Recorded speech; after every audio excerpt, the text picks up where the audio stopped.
In a recent heated debate between Palestinian activist Aiden Doyle and former Mossad agent Mosab, Aiden Doyle vehemently challenged and exposed the hypocrisy of Mosab. The first point of contention centered on the issue of Palestinian nationality. I thought for many years that I was Palestinian before I dropped that identity. And today I take it very seriously because Palestine or Palestinian is an ideology, political ideology that is affiliated with so much violence, aggression, violation of human rights, and it does not represent ethnicity. It's not a nation. It was never a country. It's not a religion. It's not a distinct language. All I know that it was a colonial entity that lasted approximately 25 years, since 1922 to 1948. What's relevant is that a Palestinian national identity, of which nobody can deny, has formed. It started forming in the early 1900s, and it has been prevalent ever since then. And it is more powerful now maybe than it has ever been. But then to say that because a Palestinian national identity formed only in the early 1900s and that people didn't call themselves Palestinian before then, again, is irrelevant, because we don't say that Germans aren't German because people called themselves Prussian before 1871. Likewise, we don't say that Israelis aren't Israeli because Ashkenazi Jews in the Middle Ages didn't call themselves Israeli. It's kind of an irrelevant distinction, especially considering that a national identity, especially in terms of the nation state, only began, as an ideology, 200 years ago? So to say that because Palestinians didn't call themselves Palestinian in the 1500s, it doesn't have anything to do with the Palestinian nationality.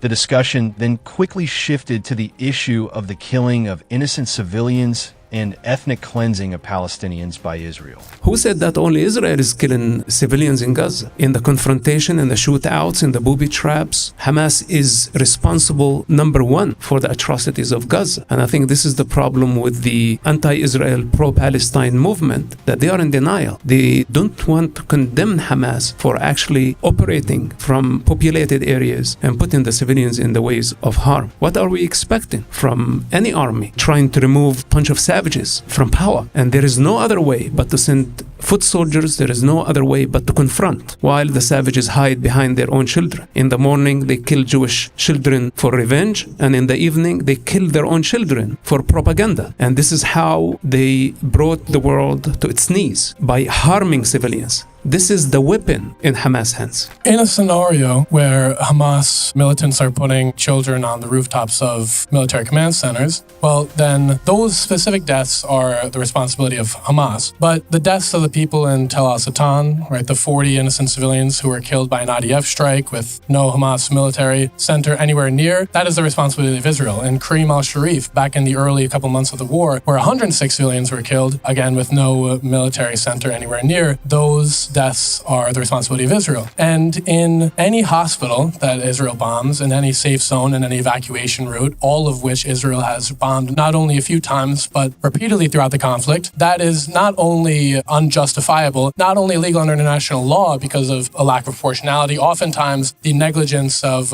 dropping leaflets, which is actually the bare minimum according to international law, but also because it is asymmetrical civilian targeted warfare, which has been Israel's strategy since 2006, which constitutes a genocide. But it's not only the killing of innocent civilians directly with their 2,000-pound bombs in Gaza and the targeting of civilian centers, whether Hamas is there or not. The genocide really precedes this, or at least the evidence of genocide precedes this, and even in the past few years when Israel would deliberately target Hamas commanders' houses, but they would deliberately target Hamas commanders' houses not when only the Hamas commander was at home, but when the entire family was home. And keep in mind, Israel knew, because of their artificial intelligence and their advanced sophisticated weaponry, when the entire family would be home, they decided to destroy the house when the entire family was home, when they had the option not to. And so the deliberate targeting of innocent civilians by Israel is evident. But it is not just that, it is also the starvation of the Gazan people. And time's up, but we can probably get into the evidence for the starvation and for the targeting of innocent civilians. So just to be clear, your position is that Israel is intentionally targeting civilians in Gaza? Yeah. I don't think Israel would target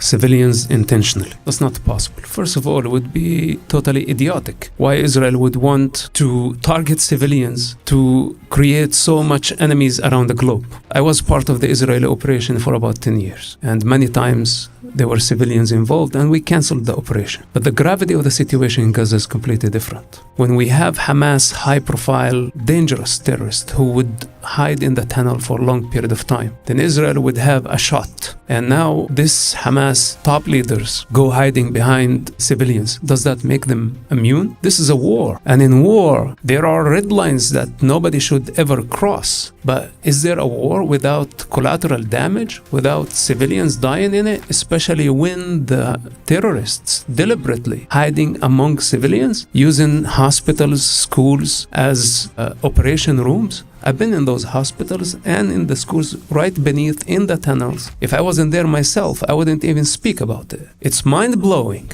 how Hamas constructed their entire operation beneath the most vulnerable areas on a purpose, because they wanted to drag Israel into such a dirty war to delegitimize Israel, to show that Israel is killing civilians. And what you are doing and the pro-Palestine doing here in the United States, you are falling into Hamas trap. There is no way Israel want to harm any civilian on a purpose. But Israel, do you think, is not aware that civilians being harmed? And it's a tragedy for Israel, what's happening. The proposition that Mossad has put forth is that Israel is not intentionally targeting civilians. Unfortunately, that goes against the Israeli strategy in the region. Now, keep in mind that the whole idea behind Zionism, behind a Jewish state, is a Jewish majority. So I actually don't think that genocide is necessarily always going to be the conclusion of Zionism, because most of the time it's going to be something along the lines of ethnic cleansing. But if Israel wants to actually fulfill their goals of a Jewish state in the Holy Land, then ethnic cleansing is necessary for that goal. Unfortunately for Israel, and certainly unfortunately for the Gazans, is that creating a refugee crisis, which was the intention of Zionists like Jabotinsky and Theodore Herzl, and of course David Ben-Gurion and many of the early prime ministers, and certainly Benjamin Netanyahu right now, creating a refugee crisis is impossible because of the refusal of the Arab states around them to actually take in refugees. The result is that the only way to perform ethnic cleansing is through deliberate murder of civilians, which is what Israel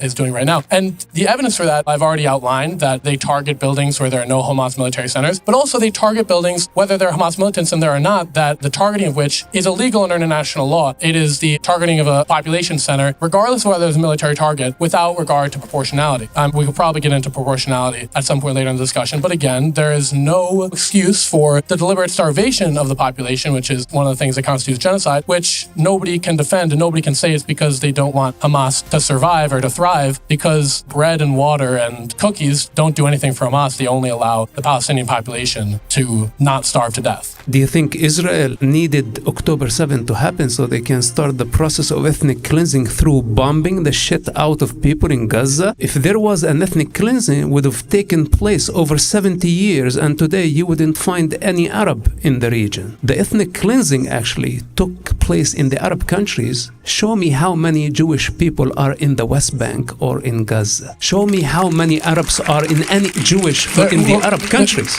There are 400,000 Jewish people in the West Bank right now. They're settlers. Hold on. No, there's 400,000 in the West Bank. Was the removal of Jewish people from Gaza, was that a result of the IDF removing them in 2005, or is that a result of Hamas pushing them out? It was a result of the IDF pushing them out in 2005. Then you asked the question about what are there Jewish people in the West Bank? Well, Area C is a part of the West Bank. It is an occupied territory, and there are 400,000 Jewish settlers there. I don't know why anybody would dispute that. That's just a fact. But then you talk about why are there still 2 million Israeli Arabs living in Israel right now? Well, it's important to understand what the goal of Zionism was, because the goal of Zionism has never been to eliminate every single Arab ever. It's never been to even ethnically cleanse every single Arab from Palestine. The whole goal of Zionism, having a Jewish state, was to just have a Jewish majority state. And if you actually understand the roots of Zionism, you'll understand that it was totally acceptable for the early Zionists to have, say, 2 million Arabs living in Israel, as long as there were many, many, many more Jewish people. So Zionism is both conducive to ethnic cleansing and to the reality of the situation, which is, of course, ethnic cleansing, which is that 2 million Arabs have been allowed to remain in Israel. It's not about getting every last Arab out of Israel. It's more about maintaining racial supremacy over Arabs in order so that the interests of the state of Israel and the Jewish people are maintained. It bears complete disregard to the Arab people in Israel and all the Palestinians in Palestine. Then the debate got personal.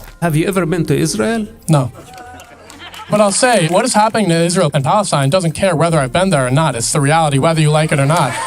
No, you can say what you want. You can say what you want. The evidence speaks for itself. The evidence speaks for itself. Because when you murder innocent civilians, it doesn't care whether Aiden Doyle goes to UCLA or not. It cares whether innocent civilians are murdered or not. It doesn't care whether Mossad was born in Palestine. It cares whether innocent civilians were murdered or not. That's the reality. It doesn't matter where I come from or where Mossad comes from. You have to understand that the actual reality, it doesn't matter where you come from. You can still understand what is happening. Because it doesn't care. Because it doesn't care.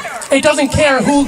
Stop. Whether somebody dies or not. If I'm born in the United States, it doesn't affect whether somebody dies in Palestine. You don't understand that. It matters. What matters then? Tell us. You're gonna get to ask him whatever you want afterwards. We will have Q&As, guys, after. Facts matter. Facts do matter.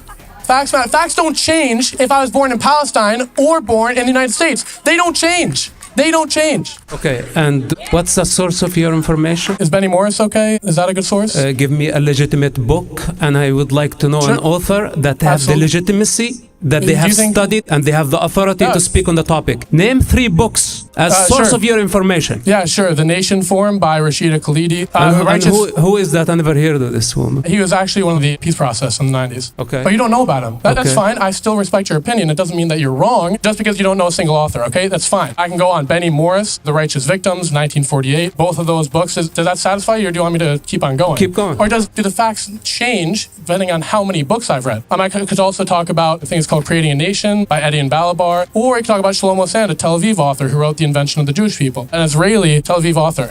So if your point is that what I'm saying is not right because I haven't read enough books, well, you're wrong on both counts. All the books that you read looks like going only in one direction, to delegitimize Israel. Do you know who Benny Morris is? I don't need to know. I think you're just making up stuff. The Making of the Israeli Nation. And I think... Making of the Israeli Nation. Do you know that book? Or are you just uneducated? What's the answer? Listen, what did I tell you from the beginning of this conversation? I don't need to read books to know my you land. don't need to read books, but I don't do. need. I write the books. I write them. I live the experience. I am the author. All the credibility you gained. I am not a second-hand knowledge. All of the credibility that you gained by living in Palestine was taken away from you when Israel put you on their paycheck. Okay. Do you have evidence that I have a paycheck from Israel? You worked for Israel for 6 years. It's in your biography. What's your evidence? So you weren't paid to work for Israel. You just did it willingly. Well, exactly. 10 years fighting and chasing after terrorists who blow up, killed Americans, Israelis, Arabs, Muslims, all type of people indiscriminately. Do you think you can sit here and judge me and tell me it's like you did it for money?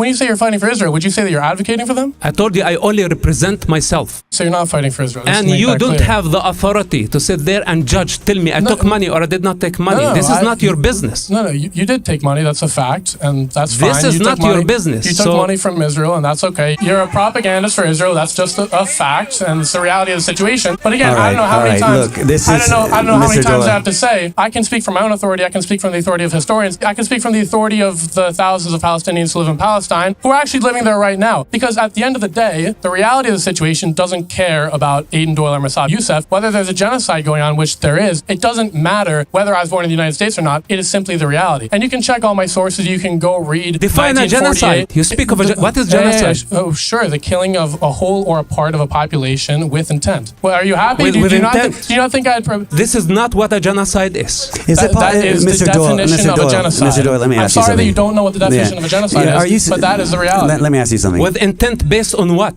Based on their ethnicity, based on their religion, based on their culture? Based on their national identity as Palestinians. Well, Palestine is But you can talk about intent. I mean, we can start naming names. We can go back to Emily Eliyahu, who wanted to nuke Gaza. We can go back to Theodore Herzl, who wanted to remove all of the Gazans from, all the Palestinians from Palestine. We could go back to the Mowing the Lawn initiative, which is high-frequency, civilian-targeted, asymmetrical warfare that targets civilian infrastructure. Right. It doesn't matter.